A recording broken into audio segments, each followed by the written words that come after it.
આપણો ખેડૂત અભણ હતો, પણ કરુણા કેવી હે કે હળ ખેંચતી વખતે જો બળદ પેશાબ અથવા છાણ કરવાની સ્થિતિમાં હોય ને તો તે ખેડૂત થોડો સમય હળ ખેડવાનું બંધ કરી દેશે અને જ્યાં સુધી બળદ તેનું મળ અને પેશાબ છોડે નહીં ને ત્યાં સુધી ત્યાં જ ઊભો રહે છે, જેથી બળદ આરામથી આ દૈનિક વિધિ કરી શકે.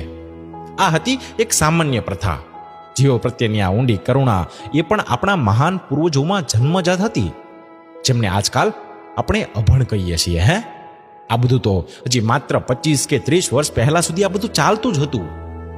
જો તે સમયના દેશી ઘીની કિંમત આજના ધોરણ અનુસાર ગણવામાં આવે ને તો એ એટલું બધું શુદ્ધ હતું કે ત્યારે તેને 2000 રૂપિયા પ્રતિ કિલો સુધી વેચી શકાતું હતું.